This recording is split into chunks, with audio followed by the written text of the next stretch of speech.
इस शो के सभी गेस्ट, घटना या खबर काल्पनिक नहीं है। किसी भी तरह का हो हल्ला, गाली गलौज या बेमतलब की बहस यहाँ प्रतिबंधित है। किसी भी लिंग, जाति या धर्म को ठेस पहुँचाना हमारा मकसद नहीं है। हम पूरी रिसर्च और तर्क के साथ इसलिए चर्चा करते हैं ताकि झूठ से पर्दा उठ सके और सच आपके सामने आए। धन्यवाद।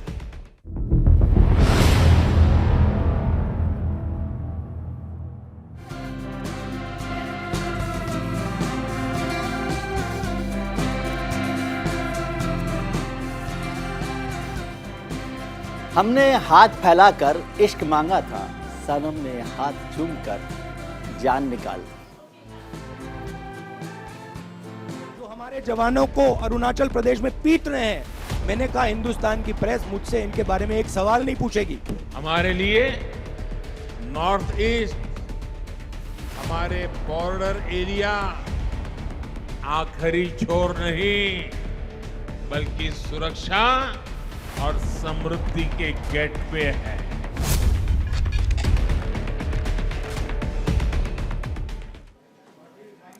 तवांग झड़प पर सियासी वार पलटवार थम ही नहीं रहा। इस मुद्दे को लेकर सोमवार को फिर संसद के दोनों सदनों में हंगामा हुआ।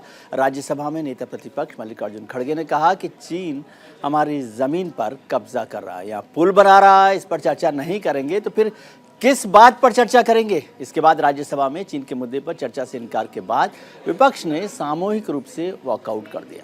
वहीं सरकार की तरफ से पीयूष गोयल साहब ने कहा कि ऐसा करके खड़गे सदन की नहीं अपनी गरिमा भी गिरा रहे हैं। उधर संसद की कार्रवाई शुरू होने से पहले केंद्रीय मंत्री अनुराग ठाकुर ने चीन को लेकर राहुल गांधी और कांग्रेस पर हमलों की बौछार कर दी।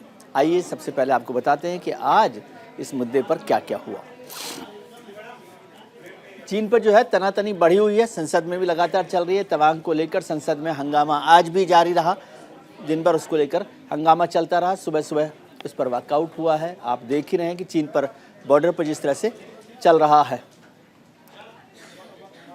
राज्यसभा में विपक्ष ने वॉकआउट किया। जो खड़गे साहब हैं, विपक्ष के नेता हैं मल्लिकार्जुन खड़गे, उन्होंने भी इस पर काफ़ी मसला उठाया। विपक्ष लगातार चर्चा की मांग कर रहा है कि सदन में इस पर चर्चा होनी चाहिए। मल्लिकार्जुन खड़गे ने तो ये भी कहा कि भाई क्यों नहीं कर रहे, जबकि दूसरी तरफ सरकार जो है नियमों का हवाला दे रही है कि किस नियम के तहत ये चर्चा होनी चाहिए और क्या होना चाहिए, क्या नहीं होना चाहिए। कांग्रेस का आरोप है कि चीन पर सरकार चर्चा से भाग रही है। कांग्रेस ने यह आरोप लगाया आज कि सरकार जो है चीन पर चर्चा करने से भाग रही है। हालांकि सरकार का कहना था कि वो डिप्लॉयमेंट को लेकर बचना चाहती है, मतलब डिप्लॉयमेंट की जानकारी नहीं देना चाहती, बाकी सारी जानकारी वो दे सकती है। और बीजेपी का आरोप है कि कांग्रेस जवानों का अपमान कर रही है। बीजेपी दूसरी तरफ ले जाती है उसको जवानों की तरफ, और कांग्रेस जो है, विपक्ष जो है, सरकार पर इसको घेर रहा है। तवांग में चीन से हुई झड़प के बीच रक्षा मंत्रालय ने सीमावर्ती इलाकों में हुई सड़कों के निर्माण का ब्यौरा पेश किया। बताया गया कि किस तरह से हो रहा है। साथ ही पूर्वी लद्दाख में नए हेलीपैड के बारे में भी रक्षा राज्य मंत्री ने जानकारी दी। रक्षा मंत्रालय ने संसद में लिखित जवाब में मंत्री ने देश भर में निर्मित सड़कों की लंबाई के आंकड़े भी साझा किए। आइए अब आपको बताते हैं कि पिछले 5 साल में जो सीमावर्ती इलाके हैं उन पर सड़कों का निर्माण कितना हुआ, जिसके लिए बार बार सरकार कह रही है कि मोदी सरकार में कितना काम हुआ है। ये देखिए 5 साल में सड़कों का जाल, BRO जो होते हैं, बॉर्डर रोड्स ऑर्गेनाइजेशन जो है, उसने पिछले 5 साल में 13,525 किलोमीटर की सड़क का निर्माण किया। ये सीमावर्ती इलाकों की सड़कों का निर्माण है जहाँ पर BRO काम करता है।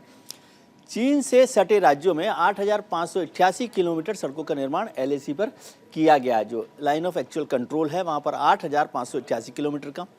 लद्दाख में सबसे ज़्यादा 3,140 किलोमीटर सड़क का निर्माण किया गया है इन 5 साल में। लद्दाख भी बहुत महत्वपूर्ण हिस्सा है जहां पर परेशानी हो रही थी। इसके बाद अरुणाचल प्रदेश में 3,097 किलोमीटर सड़क निर्माण किया गया। अरुणाचल में ही तवांग आता है जहां पर इन दिनों विवाद चल रहा था। वहां पर भारत सरकार ने बड़ा काम किया है। उत्तराखंड में 947 किलोमीटर, हिमाचल प्रदेश में 740 किलोमीटर और सिक्किम में 664 किलोमीटर सड़कों के निर्माण हुआ है। सड़कें वहाँ पर बनाई गई हैं। ये सभी राज्य सीमावर्ती राज्य हैं, आपको पता हो, उत्तर प्रदेश, हिमाचल प्रदेश, सिक्किम, अरुणाचल प्रदेश। बॉर्डर पर चीन से जारी तनातनी के बीच देश में भले ही राजनीतिक बयानबाजी चरम पर हो, सरकार के समर्थक कह रहे हों कि चीन का करारा जवाब दिया गया, लेकिन जब बात आर्थिक मोर्चे पर आती है तो भारत चीन से कितना आयात करता है, इसकी आंकड़े खुद गवाही देते हैं। मोदी सरकार में लगातार चीन से आयात बढ़ा है। भले ही हमारा तनाव बढ़ता रहा हो, लेकिन ये आंकड़े बताते हैं कि पिछले 8 साल में कितना आयात हुआ है। 2000 से यदि हम करें बात तो ये 70.31 अरब था। 2018-19 में ये 65 हुआ, यहाँ हुआ, और अब 2021-22 में यदि देखें पिछला तो 94.16 अरब का डॉलर का आयात वहाँ से किया गया है। ये आंकड़े अरब डॉलर्स में हैं। इनको आप देख रहे हैं 8 साल में कितना आयात हुआ है, इसको आप देख रहे हैं। ये इससे पहले वाले हैं। 2017 में इतना था, 2016 में 61 था, 2015-16 में 61 था, और जब 2014-15 में मोदी सरकार आई थी तब 60.41 अरब डॉलर का आयात होता था, जो बढ़कर अब 94.16 के करीबन हो गया, 94 अरब डॉलर का हो गया है। भारत के विश्व में 206 मुल्कों से आर्थिक स्तर पर संबंध है। किसी को भारत अनाज निर्यात करता है तो किसी को खाद्यान्न आयात करता है, किसी से कच्चा तेल लेता है तो किसी को मसाले निर्यात करता है। लेकिन इन सब के बीच गौर करने वाली बात यह है कि अमेरिका, जो विश्व की सबसे बड़ी शक्ति है, उसे भारत आयात के मुकाबले ज़्यादा निर्यात करता है। लेकिन जब बात चीन की आती है तो आंकड़ा बिल्कुल उलट है। ऐसे में जानना बेहद जरूरी है कि आखिर चीन पर किस किस क्षेत्र में भारत निर्भर है। मतलब अभी हमने देखा था कि कितना बिजनेस हो रहा है, इम्पोर्ट कितना हम कर रहे हैं, लेकिन अब सामान भी देख लेते हैं कितना है। चीन से किस चीज़ की खरीदारी करें, उसमें इलेक्ट्रॉनिक सामान 3,206 करोड़ डॉलर का, 3,206 करोड़ डॉलर का इलेक्ट्रॉनिक सामान, जिसमें मोबाइल्स वगैरह भी शामिल है। Nuclear reactor boiler 1,984 crore dollar के, ऑर्गेनिक केमिकल्स 1,249 करोड़ डॉलर के, प्लास्टिक सामान 447 करोड़ का, और फर्टिलाइजर्स 295 करोड़ डॉलर्स के होते हैं। इसमें समझ में आ सकती है कि बात सबसे ज़्यादा 3,206 करोड़ का इलेक्ट्रॉनिक सामान जो है 3,206 करोड़ डॉलर्स का हम लोग इंपोर्ट कर रहे हैं। वहाँ से 447 करोड़ का प्लास्टिक का होता है। तवांग में तनाव के बीच प्रधानमंत्री नरेंद्र मोदी ने चीन को कड़ा संदेश दिया। प्रधानमंत्री मोदी ने रविवार को नॉर्थ ईस्ट में ड्रैगन का नाम लिए बिना कहा कि सीमा पर डंके की चोट पर निर्माण करेंगे, वाइब्रेंट विलेज बनाएंगे। साथ ही तवांग पर राहुल गांधी ने क्या कुछ कहा और राहुल को किस तरह से केंद्रीय मंत्री ने घेरा, वो भी एक बार सुन लेते हैं।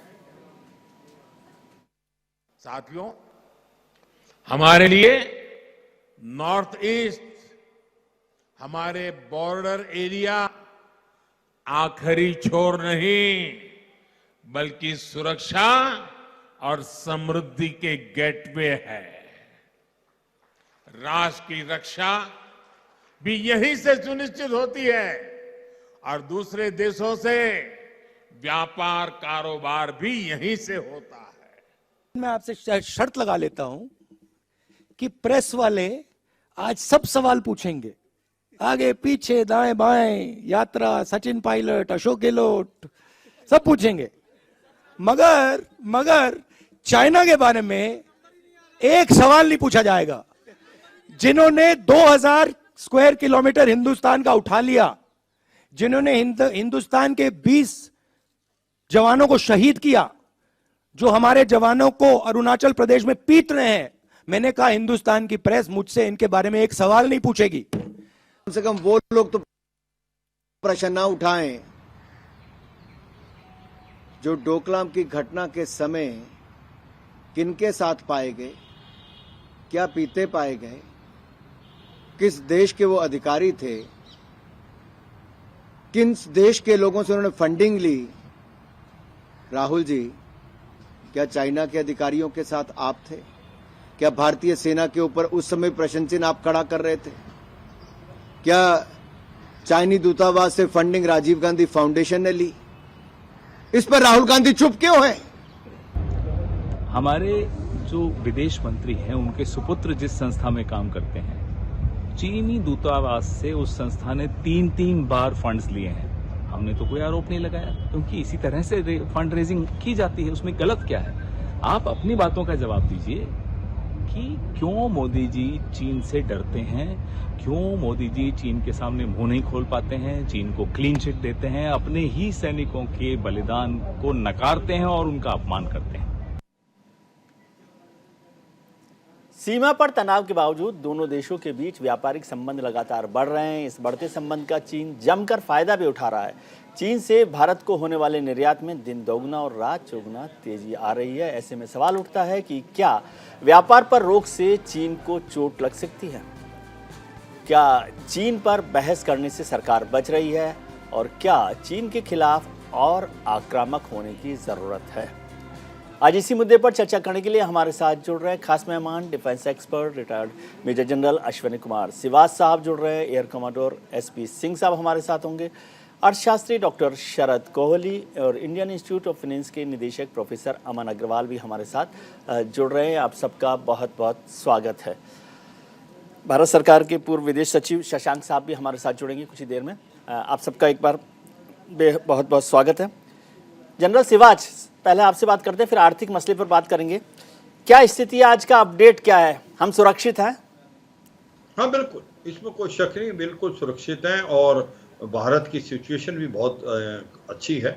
और जिस प्रकार से चीन ने यांगसे पे आने की कोशिश की थी और 300 सैनिक साथ लेके आया था, और ये एक ऐसी पोस्ट है जो कि 17,000 फीट की है, जहाँ मैं रह भी चुका हूँ, और ये डोमिनेट करती है पूरे आपके जो तवांग बाउल है, और ये देखती है ओवरलुक करती है बुमला पास है, और चीन की तरफ नागदो बाउल की तरफ पूरा इलाका 8 से 10 किलोमीटर का डोमिनेशन है। और ये हमारे पास 1986 से है। पिछले साल भी चीन ने कोशिश की थी इसको लेने की, इससे पहले 7-8 बार पहले भी कोशिश किया, क्योंकि ये इतना स्ट्रेटेजिकली इंपॉर्टेंट है। अगर इसको ले लेता है तो बहुत बड़ी एम्बेरसमेंट होती है।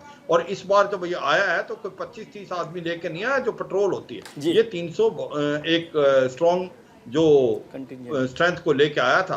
मैं 2-3 बातें और बताना चाहता हूं कि ये अब क्यों किया चीन ने। देखो, चीन की जो अपनी अंदरूनी हालात खराब है, इकोनॉमिकली अभी वो अच्छा नहीं कर रहा है, जीरो कोविड पे पॉलिसी फेल हो रही है, सप्लाई चेन वहां से मूव कर रही है इंडोनेशिया, वियतनाम और भारत, और कहीं ना कहीं उसको लगता है भारत और अमेरिका के जो रिलेशन है उनमें भी उसको ज़्यादा पसंद नहीं है। और स्पेशली जो हमारी G20 की प्रेसिडेंसी, SCO की प्रेसिडेंसी, तो कहीं ना कहीं वो एम्बेरस करने के लिए और अपनी पब्लिक का ध्यान डालने के लिए वो आया तो कौन से इलाके में? तवांग के इलाके में, जो कि यांगसे तवांग का इलाका है, क्योंकि ये रिलीजियस पॉलिटिकल बहुत इंपॉर्टेंट है। अगर इसके अंदर कुछ भी लेता है तो बड़ा इम्पैक्ट आएगा। और दलाई लामा, जो सिख दलाई लामा भी तवांग में पैदा हुए थे, और अगर तवांग का एरिया ले लेता है तो रोल डाउन पूरे असम में होना बड़ा आसान है और भूटान में भी जाना आसान। तो इसलिए बड़ा सोची समझी साजिश के साथ आया। ये एक बड़े फख्र की बात है। भारत की फौज चौकन्नी थी और 50 जवानों ने 300 चीनियों को पीछे धकेल दिया, लेकिन कामयाबी नहीं मिली, मतलब कुल मिलाकर चाइना को। जनरल सिवाच कह रहे हैं तो हमारी सेना ने जो सीमाओं को सुरक्षित कर रखा है उस पर हमें भरोसा करना चाहिए, इसमें कोई सवाल नहीं है। डॉक्टर शरद कोहली साहब, अभी हम बात बिजनेस की कर रहे थे, ट्रेड की बात कर रहे थे कि जो है डेफिसिट है ट्रेड में, पूरा व्यापार घाटा बढ़ रहा है, आयात लगातार है और बॉर्डर पर इतना सारा हंगामा हो रहा है। इसको थोड़ा समझाइए, क्या है मायने? हमने तो जलाई नहीं सर झालर दिवाली पर चीन की।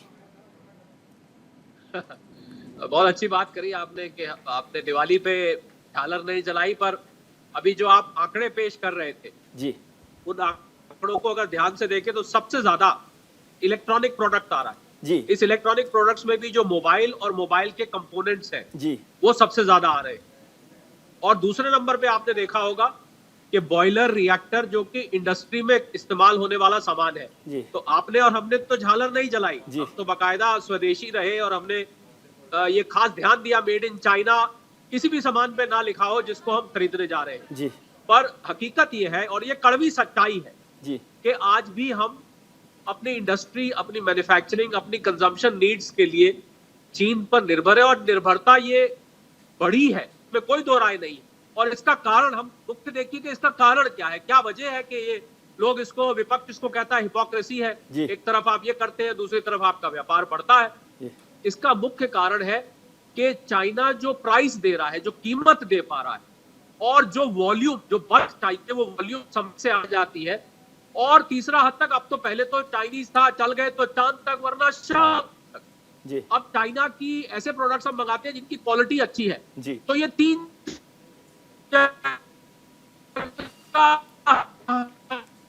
जी। आपकी आवाज थोड़ी सी कट रही है डॉक्टर कोहली, मैं आपके पास लौटता हूँ। वो अभी सरकार ने जो लॉन्च किया है जी, अगर उस आत्मनिर्भर अभियान को हम स्पीड दे और तरीके से चलाएं तो हम चीन को मात दे सकते हैं। ऐसा नहीं है कि हम मात नहीं दे सकते जी।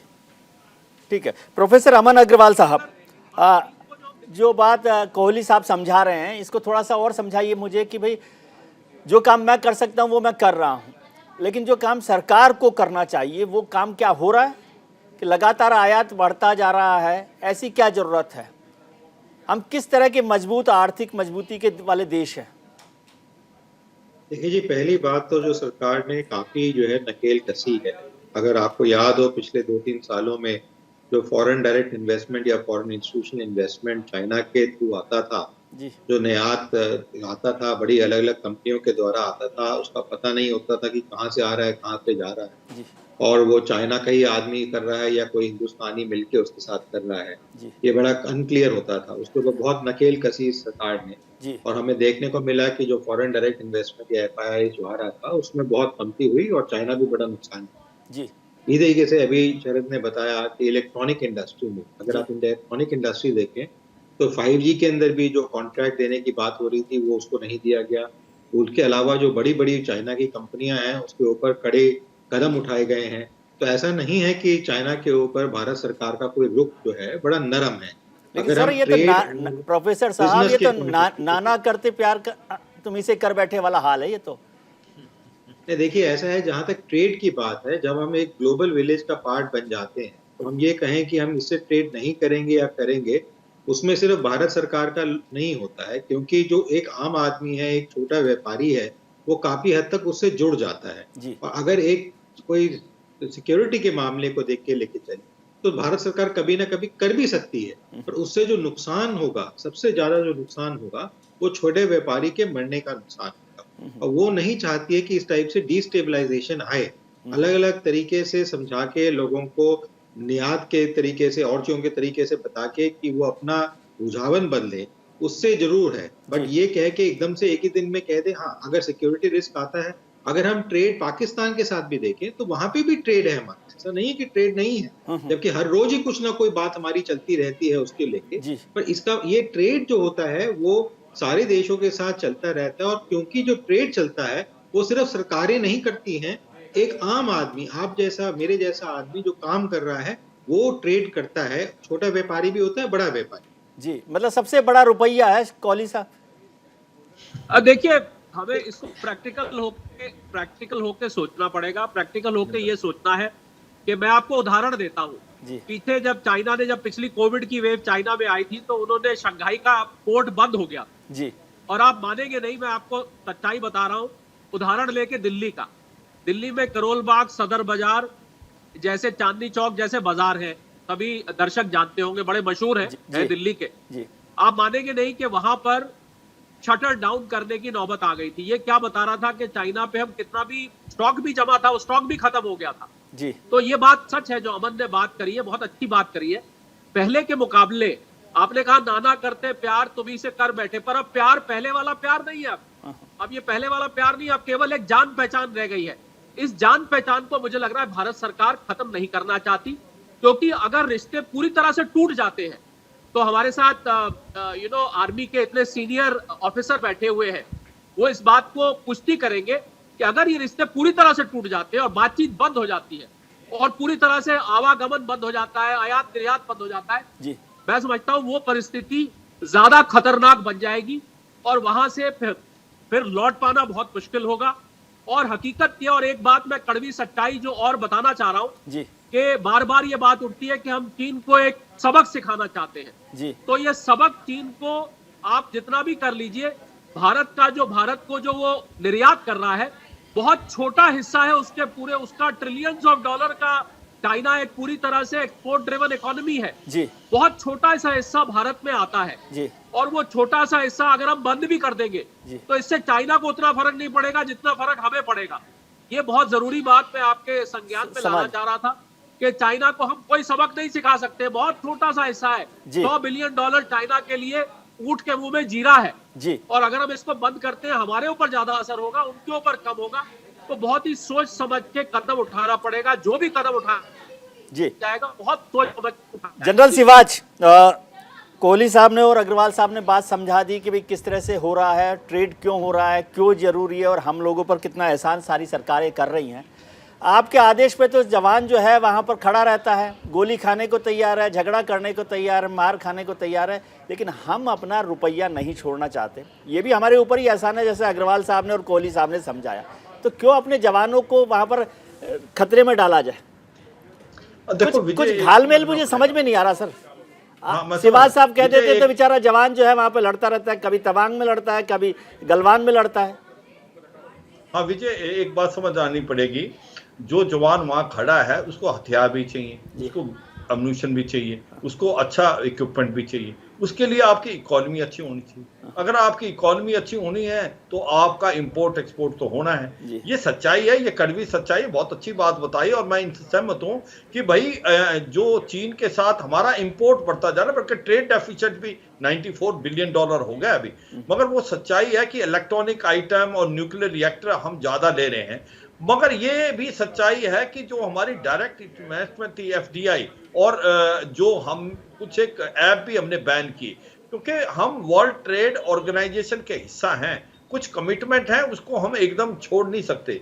मगर अब आत्मनिर्भर और मेक इन इंडिया कॉन्सेप्ट में टाइम आ गया है कि इसको अब गैप को, ट्रेड डेफिसिट को रिड्यूस करना पड़ेगा। ये तो बढ़ता जा रहा है सर, शिवाज साहब, ये तो बढ़ता जा रहा है। वही बात मैं मानता हूं, वो ट्रेड डेफिसिट को भी थोड़ा सा कम करना पड़ेगा, क्योंकि हम इंपोर्ट बढ़ाते जा रहे हैं, एक्सपोर्ट नहीं कर पा रहे।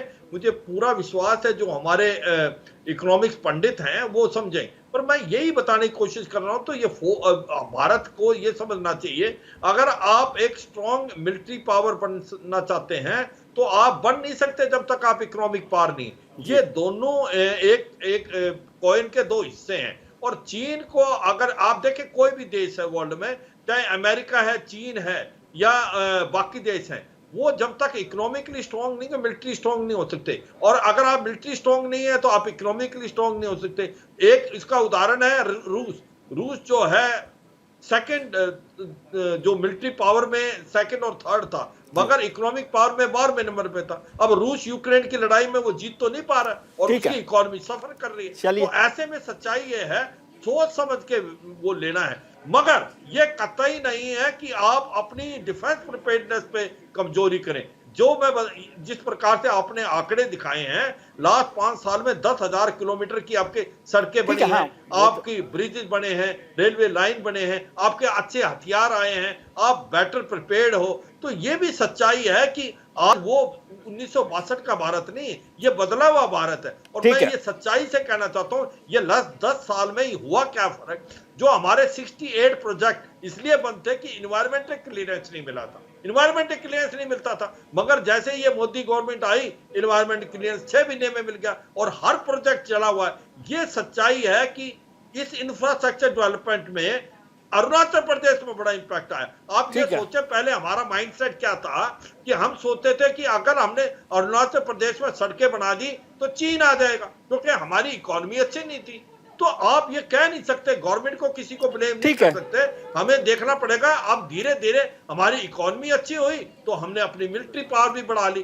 तो ये दोनों चीज को लेके चलना है। पर मैं अपने आपके माध्यम से अपने दर्शकों को बताना चाहता हूं, आज भारत की फौज सक्षम है, चाहे वो भारत की आर्मी है, एयरफोर्स और नेवी। एक तो इंफ्रास्ट्रक्चर बहुत अच्छा डेवलप हुआ है और दूसरा हमारे हथियार अच्छे हैं, हमारी ट्रेनिंग अच्छी है, हमारी मोटिवेशन अच्छी है। हमारे जवानों को अरुणाचल प्रदेश में पीट रहे हैं। मैंने कहा हिंदुस्तान की प्रेस मुझसे इनके बारे में एक सवाल नहीं पूछेगी। हमारे लिए नॉर्थ ईस्ट, हमारे बॉर्डर एरिया आखिरी छोर नहीं, बल्कि सुरक्षा और समृद्धि के गेटवे है।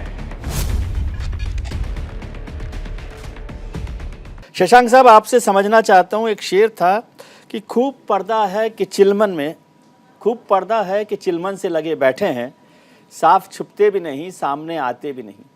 ऐसा क्या है जो हम छुपाना चाहते हैं और बताना नहीं चाहते, और जब बताने की बात हो तो कहते हैं हम छुपा नहीं रहे?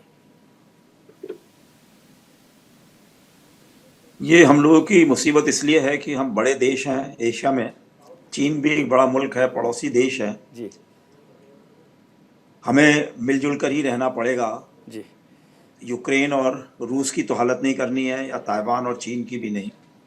और भारत और पाकिस्तान के जैसे हिस्से रहे हैं जी, तो हमारे में भी हम कोशिश करते रहे हमेशा पाकिस्तान से जो है दोस्ती करने की, पाकिस्तान में जो आवाम है उनको बताने की कि भारत शांति के रिश्ते चाहता है। तो चीन के साथ में भी हमारे साथ दिक्कत ये है कि हमें चीन के साथ में मित्रता भी करना चाहते हैं एशिया के देश हैं, एशिया के सब देशों को मिला के रखना चाहते हैं, लेकिन हम ये नहीं चाहते हैं कि वो भारत पे या किसी भी पड़ोसी मुल्क पर इस तरह हमले की कार्रवाई कोई करे, और उसके लिए हम पूरे तरीके से उनको मुंह तोड़ जवाब देंगे, और ये उनको मालूम चलना चाहिए। और यही नहीं, जो भी उनके साथ में और उनके पड़ोसी देश हैं, अगर वो उनको भी तंग करते हैं तो हम एक एशियन सॉलिडारिटी का बना के समूह उनको कोशिश करेंगे कि वो अपने रास्ते बदलें। जी, एसपी सिंह साहब, ये जो कन्फ्यूजन है हमारी लाइफ में कि आर्मी का जो जवान है वो बॉर्डर पर तैनात है, वो लड़ने के लिए तैयार है, सिंह साहब ने आदेश दिया, हवाई जहाज उड़ाकर ले गया या बॉर्डर पर खड़ा हुआ लड़ रहा है। दूसरी तरफ कोहली साहब और प्रोफेसर अग्रवाल के सुझाव पर हम लोग ट्रेड भी करते ही जा रहे हैं। शशांक साहब ने भी कहा कि दोस्ती रखनी भी है, दुश्मनी करनी भी नहीं है। तो क्या इससे जो बॉर्डर पर जवान है वो कंफ्यूज नहीं होता? कंफ्यूज हमारी जो पॉलिटिकल पार्टीज है वो है। जी देखिए, हर ये आपके सभी पैनलिस्ट ने बताया है, बड़े अच्छे से समझाया है, और सभी विद्वान व्यक्ति हैं, इन्होंने बड़े अच्छे से समझाया कि हर तरह के रिश्ते रखने पड़ते हैं। थोड़े बहुत जो इशू होते हैं उनको रिजॉल्व करने के लिए ऑन द टेबल लाना पड़ता है। आप देखिए, इवन रशिया को हमारे प्रधानमंत्री ने बोला था, this is not the year of war. Yes, war से कुछ हासिल नहीं होगा, लेकिन हमें अपनी संप्रभुता प्रभुता बचा के रखनी है। हमें इतना अपने आप को ताकतवर बनाना कि कोई हमारा आंख ना उठा सके। इसके लिए मैं आपके सभी दर्शकों को, पूरे देश को मैं बताना चाहता हूँ फिर से कि हमारे सैनिक, हमारी सेना पूरी तरह से समर्थ है। ये बीच में जो हम उन पर डाउट जो क्रिएट करते हैं वो गलत है। आज जो हम इस देश में डेमोक्रेसी, अब पूरे वर्ल्ड में हम एक one of the largest democracy है। इतने साल से हम अपनी डेमोक्रेसी को बचा पाए हैं, तो किसके कारण बचा पाए हैं? दूसरी बात, सेना जो है, आप ये देखिए कहाँ नहीं है आपके पास। जब भी आपके यहाँ कोई अर्थक्वेक आता है, कोई सुनामी आती है, या कोई बाढ़ आती है, या कोई और भी आपदा आती है, तो आपकी पुलिस और एडमिनिस्ट्रेटिव हाथ पैर फूल जाते हैं, तो कुछ नहीं कर पाते हैं, फिर से सेना को बुलाना पड़ता है। तो सेना के जवान जो है, आप ये देखिए, भगवान के अवतार के हर स्थिति में आ जाते हैं। तो बॉर्डर पर भी आपकी रक्षा कर रहे हैं, देश के अंदर भी आपकी हर मुस्लिम खड़े हैं। तो उसी सेना पे ऐसे अपेक्षा करना कि वो नहीं करेंगे, वो जरूर करेंगे, लेकिन एक प्रोटोकॉल है, एक सिस्टम है। जैसे मैंने लास्ट टाइम बताया था कि एक जो अगर एक पत्थर है तो उसका जवाब पत्थर से दिया जाता है, और पत्थर मारा है तो उसका जवाब जो है तोप के गोले से नहीं दिया जाता। अगर आपको जहां सुई से काम लेना है वहां सुई से काम लेना, तलवार की जोर नहीं है। हमारे पास तलवार है जी, लेकिन हम तभी यूज करेंगे जब वो तलवार की जरूरत ऊपर चलेगा। जैसे हमने पाकिस्तान के साथ किया, पाकिस्तान को बहुत बार समझाया कि आप ऐसा मत करिए, टेररिज्म को मत करिए, वो हमें ब्लीड करता था। फाइनली हमें सर्जिकल स्ट्राइक करनी पड़ी। उसका देखिए पाकिस्तान की हालत, वो अपने आप के अंदर खत्म होता जा रहा है टेररिज्म से। यही हाल चाइना का होगा। तो चाइना के साथ जो है बॉर्डर पे हमारी सेना जो है, ये टुकड़ियां बड़े सक्षम है, बैठी हैं। और अब एक और बात हमारे लोगों को समझनी पड़ेगी कि वहां पर टेम्परेचर जो है -30 से ऊपर है जी। वहां आपके घर के बाहर कार खड़ी हो ठंड में, आप हाथ लगाएगा, आपकी उंगलियां जम जाएंगी जी। वहां वो गन को पकड़ के बैठे हैं उस ठंड में, आप सोचिए क्या लो, उसके बावजूद वो रक्षा कर रहे हैं। तो मेरा ये देश के आगे विनम्र निवेदन है कि आप सेना पे हमेशा भरोसा रखिए। आज इतने साल, 75 साल अगर उन्होंने आपकी रक्षा करी है, तो आगे आने वाले 750 साल भी करेंगे। ठीक है, ठीक है। प्रोफेसर अग्रवाल, जो बात हम लोग कर रहे हैं, जैसे सिंह साहब ने भी कहा, पहले जनरल सिवास ने भी कहा कि सेना पर सवाल नहीं कर रहे। सेना पर मेरे ख्याल से कोई भी सवाल नहीं कर रहा, लेकिन ये जो फिर मेरे को वही परेशान कर रहा है, थोड़ा सा आप समझाइए ना, मेरी समझ थोड़ी कमज़ोर है कि ये जो ट्रेड वाला मसला है, ये थोड़ा सा समझाइए कि आप तो रोज़ कहते हैं कि आत्मनिर्भर भारत हो रहा है, हम जो है फाइटर प्लेन भी बना रहे हैं और इस चीज़ों में भी इंडिपेंडेंट हो गए हैं, सब चीज़ें कर रहे हैं, और फिर ट्रेड बढ़ा रहे हैं। मेरे को समझ नहीं आई कुछ बात। देखिए जी, आप एक न्यूज़ चैनल रन कर रहे हैं, ये न्यूज़ सारे संसार में जा रही है जी, सिर्फ हिंदुस्तान में नहीं जा रही, लोग हर जगह के लोग इसको देख रहे हैं। तो आपका जो उपभोक्ता है वो पूरा विश्व है, और उसमें चाइना के भी उपभोक्ता होंगे। तो आप क्या चाहेंगे कि वो चाइना के उपभोक्ता जो है वो सामान ना इस्तेमाल करें और आपका न्यूज़ ना देखें? जी देखिए, ऐसा नहीं होता है। जब हम एक विश्व में जुड़े हुए होते हैं तो हमें पूरे विश्व के साथ नाता बना के, चीजें बना के रखनी होती हैं और चलनी होती हैं। और जो नाता बनाया जाता है वो सिर्फ सरकारी लेवल पे या सरकारी महकमों में नहीं बनाया जाता, जैसे पहले होता था कि ट्रेड हो रही है तो हिंदुस्तान रशिया की गवर्नमेंट के बीच में हो रही है, इंडिया चाइना की गवर्नमेंट के बीच में हो रही है, या इंडिया अमेरिका की गवर्नमेंट के बीच में हो रही है। तो जब वो ट्रेड कर रहे हैं तभी ट्रेड हो रही है। वो जमाना था जब हमें आज़ादी मिली थी, तब हमारे पास प्राइवेट सेक्टर, इंडस्ट्रियल सेक्टर इतना तेज नहीं था, खेती बाड़ी इतनी तेज चल रही थी, पर तेज बाहर हम लोग बेचते नहीं थे। अब जो है, जो तेजी चल रही है, एक आम उपभोक्ता हो, चाहे वो फर्नीचर हो, चाहे वो इलेक्ट्रॉनिक आइटम हो, चाहे वो चिप इंडस्ट्री हो, ये सरकारें नहीं बना रही जी ये जो आपने आइटम गिनवाए भी थे, वो ज्यादातर जो है प्राइवेट उपभोक्ता बना रहे हैं जी तो सरकार तो अपना रोक सकती है कि मेरे को अगर आर्मी में खरीदना है, चलो मैं एम्यूनिशंस ना खरीदूं, या मैं कोई चीज चिप खरीदनी है तो मैं चाइना से ना खरीदूं, वो रोक लगा सकती है। अब फॉरेन इन्वेस्टमेंट आ रहा था तो उसमें उन्होंने रोक लगाई। जी जहां वो ये कर सकती है कि हिंदुस्तान की सिक्योरिटी के ऊपर थ्रेट ना आए, वो सब करेगी सरकार, और करती भी आई। ठीक है डॉक्टर। जहां तक एक आम आदमी की बात है, उसको जहां पे सामान सस्ता मिलेगा, बिकॉज अल्टीमेटली उसको भी बेचना है, उसको भी मुनाफा कमाना है, पैसा कमाना है। वो तो आपके मेरे बेसिस पे नहीं चलेगा कि नहीं जी मैं तो हिंदुस्तानी हूं, क्योंकि वो जो सोल्जर काम कर रहा है, जो अपनी उसने दृढ़ लिया है और जो है एक वचन बांधा है कि मेरे को सुरक्षा देनी है, वो भी अपना काम कर रहा है। जैसे आप काम कर रहे हैं, मैं पढ़ाने का काम कर रहा हूँ, वैसे वो अपना रक्षा देने का काम कर रहा है। ठीक है। तो उसके काम में और ये ट्रेड के काम में कहीं पे भी कॉन्ट्राडिक्शन नहीं है। तो ये समझना बहुत जरूरी है जी डॉक्टर। इसलिए दोनों अपनी जगह काम कर रहे हैं। और जहां तक भारत सरकार है, वो हिंदुस्तान की सुरक्षा को लेके, चाहे वो साइबर के अंदर हो, चाहे वो मनी के अंदर हो, चाहे वो नेशनल बॉर्डर सिक्योरिटी के मामले में हो, वो पूरी तरह उद्दीन है और काम कर रही है, और सारे कदम ऐसे उठा रही है कि एक हिंदुस्तानी, आम हिंदुस्तानी जो है ना घाटे में रहे और ना उसको सुरक्षा के अंदर नुकसान। जी डॉक्टर कोहली, जो प्रोफेसर साहब ने समझाई बात कि इस तरह से बिजनेस हो रहा है, मेरे को छोटा सा एक बात और समझा दीजिए। माफ़ कीजिएगा कि मैं ऐसे सवाल करता हूँ, आपको हंसी भी आती होगी, लेकिन ये समझाइए मुझे कि जितना ट्रेड हो रहा है, जो प्रोफेसर साहब ने समझाया कि प्राइवेट पार्टनर्स और प्राइवेट इंडस्ट्री जो कर रही है, तो क्या सरकार का इंटरनेशनल ट्रेड पर कोई कंट्रोल है कि नहीं है? मेरी मर्जी होगी तो मैं खरीद लूँगा, मेरी मर्जी होगी तो नहीं खरीदूंगा। सरकार इस पर कोई नियंत्रण है पॉलिसी वाइज?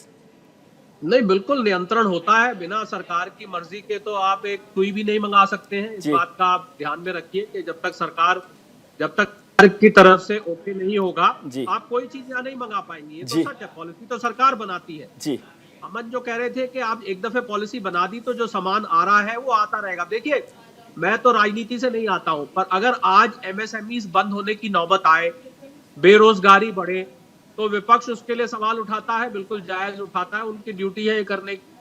आज अगर हम चीन से बिल्कुल बहिष्कार कर देते हैं, ट्रेड को बिल्कुल जीरो कर देते हैं, तो बहुत सारे एमएसएमईज, आप मानेंगे नहीं, ऐसी कंपनीज को, ऐसे बिजनेसेस को मैं जानता हूं जो कि जिनकी सेटिंग अप, जिनका स्टार्टिंग, जिनकी बुनियाद ही चाइना से बने हुए रॉ मटेरियल, चाइना से बना हुआ सामान, चाइना से बना हुआ फिनिश प्रोडक्ट जो भी है, उसके आधार पर रखी गई है। वहां पर हजारों लोग काम करते हैं।